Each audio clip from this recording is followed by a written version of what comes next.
ከጊዜ ወደ ጊዜ ውስብስብና የጥቃት ስልቶች ተለዋዋጭ በሆነበት የአቪዬሽን ዘርፍ የደህንነት ስጋቶችን ለመከላከል የሚያስችል አቅም መፍጠር ይጠይቃል። ኢትዮጵያም ለሁለት አስርተ ዓመታት ያህል ስትገለገልበት የቆየውንና በ1997 ዓ.ም የወጣውን ቁጥር 432 ህዝባር 1997 የሚተካ አዲስ የአቪዬሽን ሴኩሪቲ አዋጅ በዛሬው ዕለት አጽድቃለች። በምክር ቤቱ የውጭ ግንኙነትና የሰላም ቋሚ ኮሚቴ ምክትል ሰብሳቢ ዶክተር ፈቲ ማሃዲ የረቂቅ አዋጁን ሪፖርትና የውሳኔ ሀሳብ ለምክር ቤቱ ባቀረቡበት ወቅት በአቪዬሽን ዘርፍ የሚስተዋሉ ተለዋዋጭ ስጋቶችን ለመመከት አዋጁ እንደሚያግዝ አንስተዋል። ዓለም አቀፍ የአቪዬሽን ኢንዱስትሪ የደረሰበትን ውስብስብ የሆነ የሽብር ጥቃቶች በተለይ ሽብር ጥቃቶችን ለመከላከል አገልግሎቱን አቪዬሽን ሴክተሩን ማዘመን ያስፈልጋል። ይሄ ማዘመን ደግሞ በራሱ የሆነ ወጪ ያለው በርካታ ወጪዎችን ያስከትላል። በሰው ኃይል፣ በቴክኖሎጂ፣ በኢንፍራስትራክቸር ውስብስብና ተለዋዋጭ ነው። በየጊዜው በተለይ ጥቃት የሚያደርሱ ጠላቶች የአየር መንገድን በጣም ይፈልጉታል። ምክር ቤቱ ከተመለከታቸው የአዋጁ አንቀጾች መካከል ስለ አቪዬሽን ደህንነት አገልግሎት ክፍያ አከፋፈልና ወጪ አሸፋፈን ጉዳይ ይገኝበታል። የደህንነት አገልግሎት ክፍያ በኢትዮጵያ አየር መንገድ ግሩፕ አማካኝነት እንደሚሰበሰብና ለብሔራዊ መረጃና ደህንነት አገልግሎት ገቢ እንዲደረግ ይጠቁማል። በሁለቱ ተቋማት ስምምነት የሚፈጸመው የአገልግሎት ክፍያ ላይ በምክር ቤቱ አባላት ጥያቄና ማብራሪያ እንዲሰጥም ተጠይቆበታል። የሚሰበሰበው የአገልግሎት ክፍያ ተሰብስቦ ለብሔራዊ መረጃና ደህንነት ገቢ ይደረጋል የሚለው አይ ቲንክ የአገሪቱን የፋይናንስ አሰራር የሚጥስ ነው ብዬ አስባለሁ አዋጁ። ምክንያቱም ለሲቪል አቪዬሽን ባለስልጣንም ለብሔራዊ መረጃና ደህንነትም ፓርላማው ነው በጀት የሚመድበው።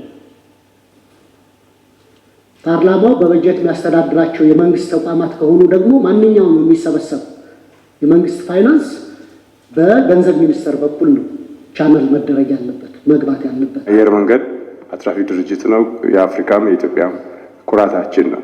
ኮንሰፕቹዋሊ የመጣረዝ ነገር ያለው ገንዘብ ሚኒስቴር፣ ገቢዎች ሮላቸው እዚህ አካባቢ ምንድን ነው ግልጽ ቢሆን። የኢትዮጵያ አየር መንገድ ግሩፕ በአዋጅ በተቋቋመበት አዋጅ ተፈቅዶለታል፣ ፍቃድ አለው። ዋጋዎቹን ኦልተርኔት አድርጎ ቀይሮ ተለዋዋጭ በሆነ ዓለም አቀፋዊ ሁኔታ ዋጋ ከፍ ያደርጋል፣ ትኬቱን ዝቅ ያደርጋል። በዚህ ሁኔታ ሌሎች ዓለም አቀፍ ተቋማትን በዚህ ነው የሚሰሩት። ስለዚህ ያን ሲሰበስብ ዓለም አቀፍ ሁኔታውን አይተው የሚያስፈልገውን ቴክኖሎጂ አይተው በዛ ደንብ አግባብ ነው እንጂ የመንግስትን የገቢዎችን ወይንም የገንዘብ ሚኒስቴርን የመንግስትን አሰራር የሚጥስ አይደለም። አዲሱ አዋጅ የኢትዮጵያ አየር መንገድ ግሩፕም ሆነም ሌሎች በዘርፉ የተሰማሩ ተቋማት ደህንነቱ ይጠበቅና አስተማማኝ አገልግሎት እንዲሰጡም አስቻይ መሆኑን የተነሳው የኢትዮጵያ አየር መንገድ ኢትዮጵያን ኤርላይንስ ግሩፕ ነው የምለው። አይ ቲንክ በኢትዮጵያ ውስጥ ሌሎችም ኦፕሬተሮች አሉ ማለት ከአየር መንገድ ወደፊትም አቪዬሽን ኢንቨስትመንት ውስጥ የሚገቡ ስላሉ ለምንድን ነው እነሱ ብቻ የሆነው? ሌሎችንም የሚመለከታቸው ኦፕሬተሮችም ቢካተትስ? የኛ አየር መንገድም ሌላ ሀገር ሲሄድ የአገልግሎት ክፍያ ይከፍላል ለሚሰጠው የደህንነት አገልግሎት። የኢትዮጵያ አየር መንገድም እንግዲህ ቅድም እንደተባለ ከ165 ሀገራት ላይ ነው የሚሄደው። በሄደበት ሀገር የሴኩሪቲ አገልግሎት ይሰጠዋል። ለዛ ለሚሰጠው ሴኩሪቲ አገልግሎት ይከፍላል። እሱም እዚህ ሲመጡ ደግሞ ኢትዮጵያ ኤርፖርት ላይ ሲያርፍ አይሮፕላኑ የሴኩሪቲ አገልግሎት ይሰጠዋል፣ የደህንነት ፍተሻ ይሰጠዋል፣ አይሮፕላኑም ስክሪን ይደረጋል። ለዛ የሚከፍልበት አሰራር አለ። ይከፍላል። የግል ኦፕሬተር ይከፍላል፣ ሌሎቹም ይከፍላሉ።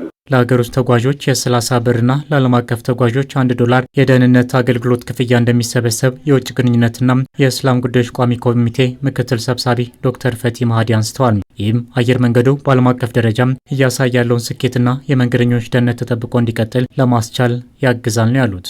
መንገደኞች አስተማማኝ የሆነ ደህንነቱን የጠበቀ አገልግሎት እንዲያገኙ በመንግስት ብቻ በጀት መሸፈን ስለማይችል ዓለም አቀፍ የሲቪል አቪዬሽን ድርጅትም ይህንን መርህ ስለሚፈቅድ በዛ መሰረት የተካሄደ አዋጅ ውስጥ እንዲካተት የተደረገበት ነው። ምክር ቤቱ የቀረበለትን የውሳኔ ሀሳብ መርምሮም አዲሱን የኢትዮጵያ አቪዬሽን ሴኩሪቲ ማሻሻያ አዋጅ 1412 ህዝባር 2018 ሆኖም በሁለት ተቃውሞና በሁለት ድምፀ ታቅበው በአብላጫ ድምፅ አጽድቆታል። ተጨማሪም ምክር ቤቱ ተመለከተውና በጤና ማህበራዊ ልማት ባህልና ስፖርት ጉዳዮች ቋሚ ኮሚቴ የቀረበለትን የፌዴራል የስፖርት ልማትና አስተዳደር ረቂቅ አዋጅ 1413 ህዝባር 2018ን አጽድቋል።